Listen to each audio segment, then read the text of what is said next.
Oh brothers, Namaz will help you to see Allah.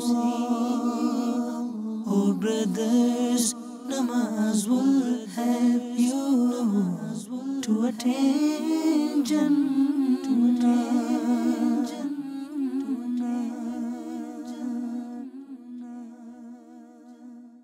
Alhamdulillahi Rabbil Alameen.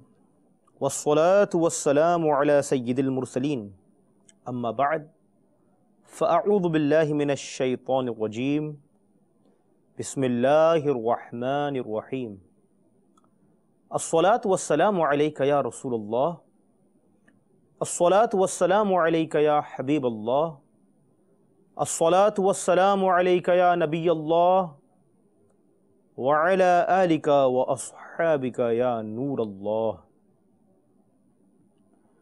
The merciful Prophet, the comforter of the hearts, the mercy of the universe, the noble Prophet sallallahu ta'ala alayhi wasallam has stated, recitation of salat upon me is noor. It is light on the bridge of Sirat. Therefore, whoever recites salat upon me 80 times on a Friday, 80 years of his sins will be forgiven. Sallu ala al-Habib, sallallahu ta'ala ala Muhammad, sallallahu ta'ala alayhi wa sallam. Salatan wa salaman alayka ya Sayyidi ya Rasulullah, wa sallam alayka ya Sayyidi ya Nabi Allah. Respected viewers of Madani channel, once again we welcome you to the beautiful silsilas on Madani channel known as the laws of Salah. Alhamdulillah Azza wa Jal. By the grace of Allah Azza wa Jal, we have now completed many aspects as far as Salah is concerned. We discussed the beautification of Salah, the importance of Salah, the benefits and the barakah and blessings in Salah. Alhamdulillah Azza wa Jal. Today we would also learn, or we would continue regarding the 7 Faraid of Salah. We had mentioned in the previous episode regarding 4 Faraid amongst the 7 Faraid of Salah. Today as well, inshallah Azza wa Jal, we will complete this chapter, as well as we are going to learn about the Sunan of Salah. What are the Sunnahs of Salah? As we have learned the preconditions of Salah, like we had learned about how many conditions are there in Salah, today inshallah Azza wa Jal, we will learn about the 7 Faraid of Salah, as well as what are the 96 Sunan of Salah. Subhanallah. Yes, dear viewers of Madani channel, 96 Sunnats in Salah. Have we ever pondered upon them? Have we ever tried to know what are the Sunan in Salah? There is Sunan in Takbir Tahrima. There are Sunnahs when you stand. There are Sunnahs in Ruku, in Sujood, in Tashahud. In every action of your Salah, there are Sunnahs. Have we learnt those Sunnahs? So there is a beautiful opportunity for one and all. Before we proceed with this program, a humble appeal to all the viewers of Madani channel. Let's make good intentions. Why? Because without any niyyah, without any good intention, there is no reward. As our beloved Nabi sallallahu ta'ala alayhi wasallam had mentioned in a hadith, Niyyatul mu'mini khayrun min amali, that the intention of a believer is greater than his action. So inshallah, come dear viewers of Madani channel, let's make good intentions so that we could learn ilm deen, and this should be for the pleasure of Allah Azza wa Jal. And whatever good you are going to learn, you would teach it to others. Any good thing you hear about the Holy Quran, about the recitation of the Holy Quran, you should teach it to others. As embodiment of Noor, the noble Prophet sallallahu ta'ala alayhi wasallam has stated, خَيْرُكُمْ مَنْ تَعَلَّمَ الْقُرْآنَ وَعَلَّمَهُ, that the best person amongst you is the one who learnt the Holy Quran and taught it to others. In the form of Quran, in the form of namaz, anything that you have learnt, teach it to others so that others may also benefit from this. Subhanallah. Dear viewers of Madani channel, as we discussed the importance of Salah, in this day and time, we neglect our Salah to this extent that the adhan has gone.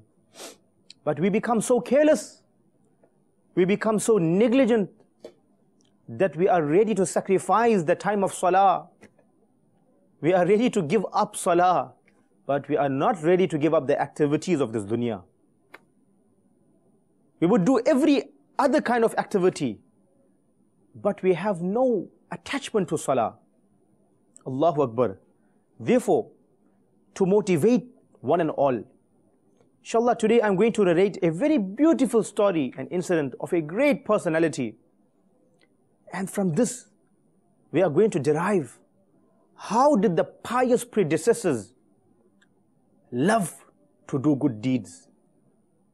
They used to gain a certain kind of joy and happiness and tranquility that they used to get in worshipping Allah Azza wa Jal. If it came to recite the Holy Quran, if it came for Salah, Allahu Akbar, like Hazrat Uthman Ghani, the compiler of the Holy Quran, it is mentioned about him that every day Amirul Mu'mineen Hazrat Uthman Ghani radiyallahu ta'ala anhu would take the Holy Quran and he would kiss the Holy Quran. And after kissing the Holy Quran, he would keep it and place it against his chest.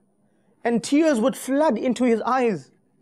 And he would cry and say, this is the kalam of my Rabb Allah Azza wa Jal. This is the kalam of my Allah. This is the words of my Lord. Being Amirul Mu'mineen, being a companion of the Holy Prophet Sallallahu Ta'ala Alaihi Wasallam, this is the direct teachings of the beloved Nabi Sallallahu Ta'ala Alaihi Wasallam. They had this kind of connection with the Holy Quran. When would we give priority to Quran? When would we make it a habit to recite the Holy Quran on a daily basis? Dear viewers of Madani channel, namaz hi le lein aap. Namaz ke ta'alluq se ऐसे औलिया किराम इस दुनिया में गुजरे हैं. Allahu Akbar, तारीख गवाह है. If you open the history and you read about them, you will be extremely astonished and amazed that how much of attachment they had with Salah. And today we exist. We take their names and we say that we love them. We prepare niyaz on their names. We make Fatiha on their names. We feed people on their names. But we do not follow what they say. Allahu Akbar. Listen about this great companion. Hazrat Sayyiduna Shaykh Thabit Bunani Rahmatullahi Ta'ala Alayhi used to complete the recitation of the Holy Quran not once in a month, not once in a year, but it is mentioned that every single day this great personality will finish one Quran. He would complete one Quran on a daily basis. And besides that, he Rahmatullahi Ta'ala Alayhi would always observe fast during the day and offer nawafil salah during the nights. Throughout the night, he will be engaged in salah, in nawafil, in ibadat. During the day, he would fast and he would complete one Quran on a daily basis. Furthermore, it is mentioned that he would always offer 2 raka'at of nafil salah in every masjid he passed. This is not just a story, this is a reality. That this great Shaykh, any masjid that he would pass by, he would read and perform 2 raka'at nafil salah.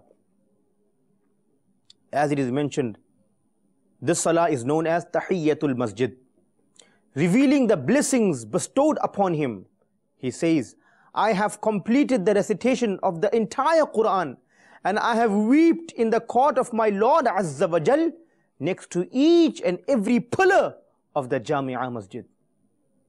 Look at his sincerity. Look at that kind of piety and taqwa that these great personalities had. He says that I cried in the court of my Rabb Azza wa Jal next to every pillar in the Jami'ah Masjid. Allahu Akbar. He Rahmatullahi Ta'ala Alayhi had exceptional love for Salah and for the recitation of the Holy Quran. And the extent of the blessings upon him is mentioned. after his passing away, after his demise from this dunya, during the burial, suddenly a brick slipped and fell into the grave. When some people leaned in to pick up the brick, they were amazed to see that the Shaykh rahmatullahi ta'ala alayhi was standing in his grave and offering salah. Allahu Akbar. When his family members were asked about that, his respected daughter said, "My honorable father, rahmatullahi ta'ala alayhi, would make the following supplication every single day." What supplication he used to make? She says, he used to say, "Oh Allah Azza wa Jal, if you grant anybody the blessings of offering salah in his grave after death, then privilege me to do with such a blessing." Allahu Akbar.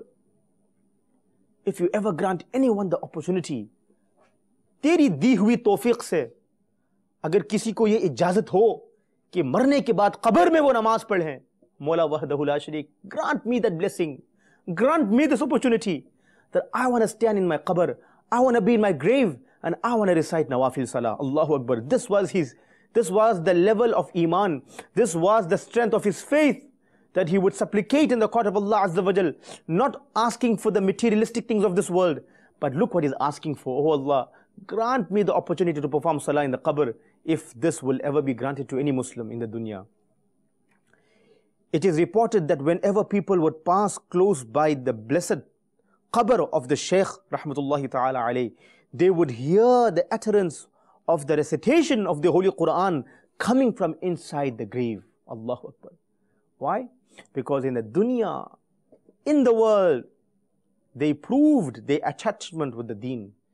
They proved their love and sincerity and connection with namaz, with salah, with ibadat, with the recitation of the Holy Quran.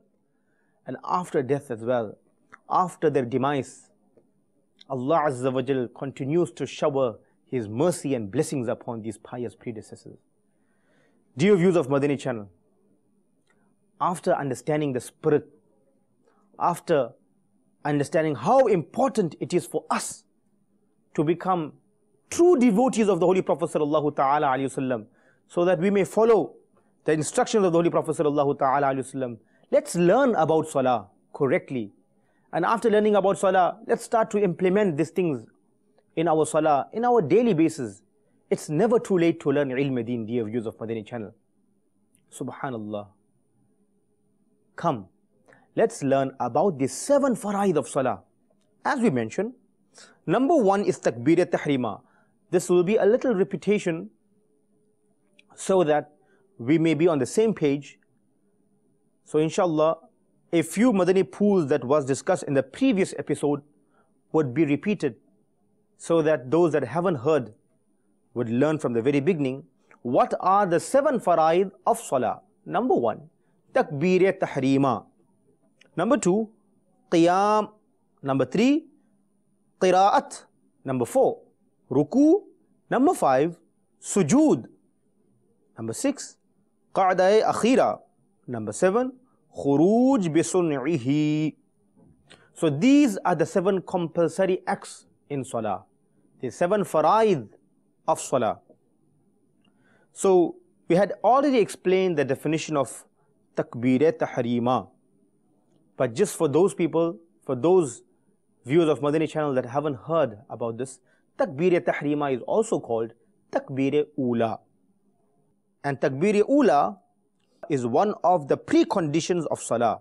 The 6 preconditions that was mentioned, Takbir Tahrima is one of them. And this is also included in the Faraid because it is closely attached to the acts of Salah. Therefore, the second is Qiyam.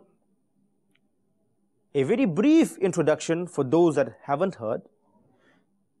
The least level of Qiyam is that if the hands are stretched, they should not reach the knees, whereas complete Qiyam is to stand erect. If one has to stand straight for Salah, what is the level or what is the measurement of him standing straight? So it is mentioned that if his hands are stretched down, they should not reach the knees if he has to stretch them down. Rather, he should still be straight. And if he is completely straight and erect, that is called Qiyam. And this is the fulfillment of the second Fard of Salah, which is called Qiyam. The duration of qiyam and that of qira'at is the same. Standing in qiyam is fard, wajib or sunnah for as long as fard qira'at, wajib qira'at or sunnah qira'at requires respectively. So the second is completed, which is qiyam. Likewise, the third fard of salah is called qira'at. Qira'at means pronouncing each and every letter from its correct place of origin, so that each letter is quite distinct from each and other. This is one very important Madani pool, dear viewers of Madani channel, that we should learn about the proper pronunciation of the Holy Quran. Unfortunately, our makharij, the origin from where the voice comes out, we haven't learnt about this. And if we had learnt, there is no practice because we have forgotten it. What you had learned 20 years ago and what you are doing now could be possible that you have forgotten how to pronounce these words. And as time goes, people do forget the rules and regulations of tajweed. So therefore, one should make an attempt of correcting his tajweed by a proper qari who knows, who is an expert as far as the recitation of the Holy Quran is concerned. Even when reciting in a low volume, it is necessary for the reciter to hear his own voice of recitation. If the letters are pronounced correctly but not loud enough for the reciter to hear himself, and there is no obstruction such as noise or the problem of a hard hearing either, the salah will not be valid in this case.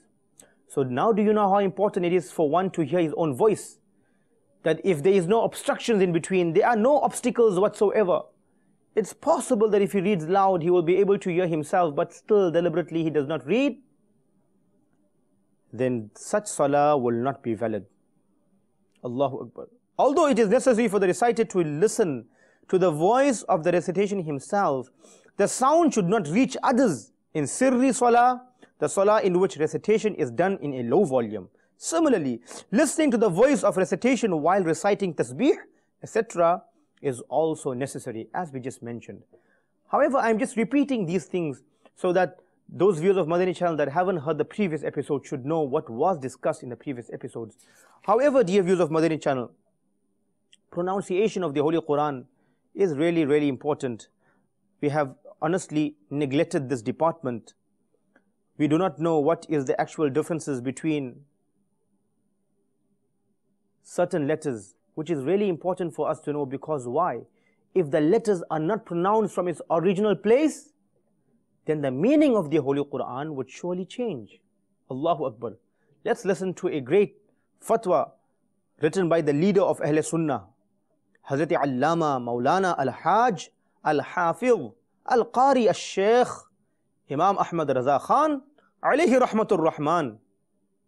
He has stated, without doubt, to learn enough tajweed that one is able to correctly pronounce each and every letter and save himself from mistakes in recitation is fardul ayn.